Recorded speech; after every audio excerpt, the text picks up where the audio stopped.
तुम्हें एक नए रीजन के अंदर जाना है।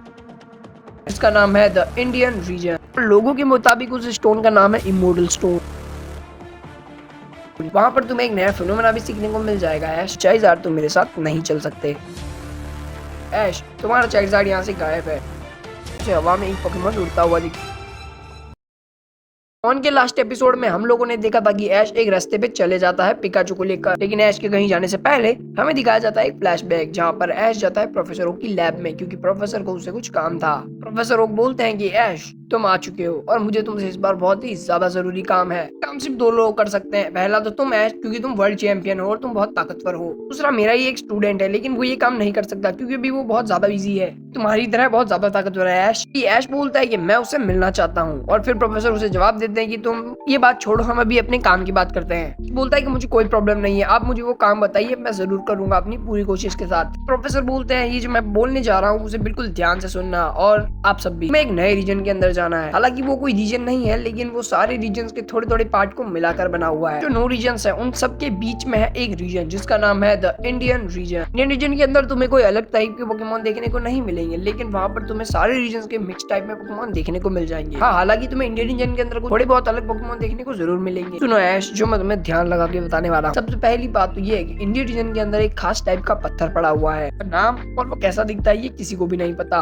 पत्थर को ढूंढने का काम सिर्फ वही कर सकता है जिसकी सोल बिल्कुल प्योर हो और पोकेमॉन के साथ उसके रिश्ते काफी ज्यादा जुड़े हुए हों। लोगों के मुताबिक उस स्टोन का नाम है इमोर्टल स्टोन। तभी ऐश बोलता है इमोर्टल स्टोन, हाँ क्या मुझे वो लेके आना है प्रोफेसर? वो तुम्हें कभी मिलेगा नहीं ऐश, लेकिन ऐसा है कि तुम्हें जो काम देने वाला हूँ वो उसी से जुड़ा हुआ है। वो ऐश, जैसा कि हमें सुनने में आया है कि जो इमोर्टल स्टोन है वो सारे रीजन्स को एनर्जी प्रोवाइड कराता है, यानी कि सारे रीजन का जो वर्ल्ड बैलेंस होता है वो इमोर्टल स्टोन ही कंट्रोल करके रखता है। उसकी जो एनर्जी होती है वो सारी की सारी फ्लो में एक ही डायरेक्शन में जाती रहती है। तो उस डायरेक्शन को डिवाइड करने के लिए बहुत सारे अलग अलग स्टोन भी बनाए गए हैं ताकि वो एनर्जी को डिवाइड कर सके। इंडियन रीजन के जितने भी बॉर्डर है, जितने भी रीजन वहां से स्टार्ट होते हैं, उन सारी जगहों पे तुम्हें वो स्टोन मिल जाएगा, लेकिन तुम्हें उसे ढूंढना पड़ेगा। हाँ, तुम्हें उसका ध्यान रखना होगा कि वहां पर कोई ना कोई तो उसकी रक्षा करने के लिए जरूर होगा, यानी कि तुम्हें थोड़े मुकाबले भी करने पड़ेंगे। तो कुछ नहीं करना है, तुम्हें बस उस पत्थर को ढूंढना है, उसका फोटो क्लिक करना है और उसकी रेडियस को नाप के मुझे भेज देना है। बस बात करता हूँ तुम्हारे फायदे की ऐश। वहाँ पर तुम्हें एक नया फिनोमेना भी सीखने को मिल जाएगा ऐश, क्योंकि वहाँ पर एक नया फिनोमेना है जो कि तुमने आज तक सुना भी नहीं होगा। हमारा हीरो ऐश केचम बहुत ज्यादा खुश हो जाता है ये सब सुन के, और वो बोलता है कि प्रोफेसर ओक, मैं इंडियन रीजन जरूर जाऊंगा, मैं आपका भी काम करूंगा और एक नया फिनोमेना भी सीखूंगा। मैं और ताकतवर बनना चाहता हूँ ताकि मैं पोकेमॉन मास्टर बनने के सफर में और आगे बढ़ सकूं और नए नए पोकेमॉन से मिल सकूं। प्रोफेसर ओक बोलते हैं बहुत बढ़िया ऐश, और हाँ तुम अपने पिकाचू को ही लेके जाओगे ना साथ में? यहाँ पर अपना ऐश बोलता है कि जरूर प्रोफेसर ओक, मैं सिर्फ पिकाचू को ही सफर में लेके जाऊंगा और बाकी सारे पोकेमॉन्स को मैं नहीं ले जाना चाहता। मैं एकदम बिगिनर लेवल पे शुरुआत करूंगा प्रोफेसर। ऐश, अब तुम्हारे पास दो रास्ते हैं, या तो तुम सीधा इंडियन रीजन चले जाओ या फिर तुम कांटो रीजन से ही उस पोजीशन पे पहुंच जाओ जहाँ पे तुम्हें वो स्टोन मिल सकता है। चिंता मत करो प्रोफेसर, मैं और पिकाचू दोनों देख लेंगे कि हमें कहाँ से जाना है। कुछ समय तक अपने घर पे रुकने के बाद ऐश और पिकाचू निकल जाते हैं अपने नए सफर की तरफ, जहाँ पर हमें देखने को मिलता है ये वाला सीन जहाँ पर ऐश और पिकाचू एक लकड़ी को उछाल कर टॉस करते हैं कि हमें उधर जाना है या उधर।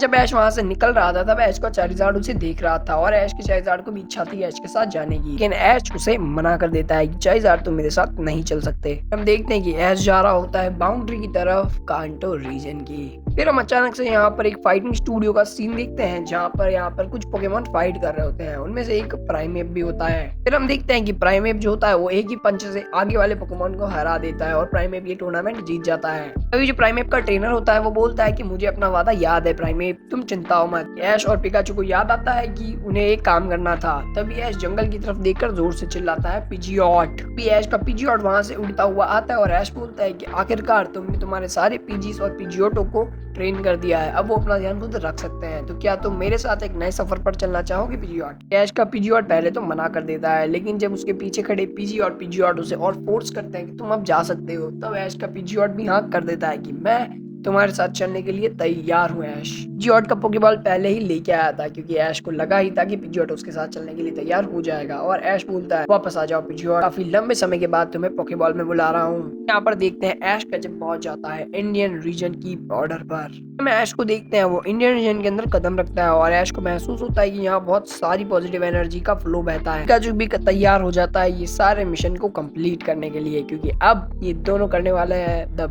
Biggest mission ever. पर। तभी ऐश एक पोकेमॉन सेंटर के अंदर चला जाता है और तभी उसे प्रोफेसर का कॉल आता है और वो प्रोफेसर से बात करना शुरू कर देता है। हम यहाँ पर ऐश को देखते हैं जहाँ पर प्रोफेसर उसे बताते हैं, ऐश तुम्हारा चाइल्ड यहाँ से गायब है, जरा एक बार तुम चेक करो कि कहीं वो तुम्हारे पीछे पीछे वहां तक तो नहीं आ गया। ऐश पोकेमॉन सेंटर से बाहर जाकर देखता है और उसे हवा में एक पोकेमॉन उड़ता हुआ दिखता है, लेकिन उसे साफ नहीं दिखता क्योंकि वो बहुत ऊंचाई पर उड़ रहा था। हम देखते हैं कि ऐश उसका पीछा करते करते एक माउंटेन की तरफ पहुंच जाता है और वहाँ पर एक खाई भी होती है। और फिर हम देखते हैं कि जब ऐश उसे और अच्छे से देखता है तब उसे पता चलता है कि वो एक एयरशिप है। यहाँ पर देखते हैं कि फॉरेस्ट के कुछ वाइल्ड पोकेमॉन ने पिकाचू के ऊपर अटैक कर दिया है। उन सबको थंडरबोल्ट अटैक करके भगा देता है, लेकिन तभी वहाँ पर बहुत सारे पोकेमॉन आ जाते हैं और वो ऐश और पिकाचू को खाई के किनारे पर लाके खड़ा कर देते हैं। तभी ऐश और पिकाचू वहाँ से भागने का तरीका ढूंढ ही रहे होते हैं, तभी अचानक से एक पोकेमॉन उन पर हाइपर बीम का अटैक कर देता है, जिससे कि वहाँ जो जमीन थी वो टूट जाती है और ऐश और पिकाचू जमीन पे गिर जाते हैं और वो नीचे गिरने लगते हैं खाई के अंदर। तभी यहाँ पर एंट्री होती है हमारे हीरो चारिज़ार्ड की और चारिज़ार्ड पिकाचू और ऐश को बचा लेता है। अभी हम यहाँ पर देखते हैं कि वो लोग फिर से पोकेमॉन सेंटर के बाहर जाके खड़े हो जाते हैं और ऐश चारिज़ार्ड को बहुत ज्यादा सुनाता है कि तुम्हें यहाँ नहीं आना चाहिए था, लेकिन ऐश का चारिज़ार्ड सुनने वाला कहाँ था, वो उसके ऊपर फ्लेम थ्रोअर का इस्तेमाल कर देता है। हम यहाँ पर ऐश को देखते हैं जो कि प्रोफेसर को कॉल करके बताता है कि प्रोफेसर चारिज़ार्ड मेरे पास आ चुका है, आप उसका पोकेबॉल मेरे पास भेज देना ताकि मैं भी उसे अपने साथ रख सकूं। इसे फिर से वहाँ भेजना काम का नहीं होगा। यहाँ पर हम लोग देखते हैं कि ऐश और पिकाचू चले जाते हैं इंडोनेशियन के प्रोफेसर की लैब के यहाँ पर। बोलता है कि फाइनली पिकाचू हम लोग पहुंच गए, लेकिन तभी वहाँ पर एक ब्लास्ट होता है और लैब के ऊपर से धुआं निकलने लगता है।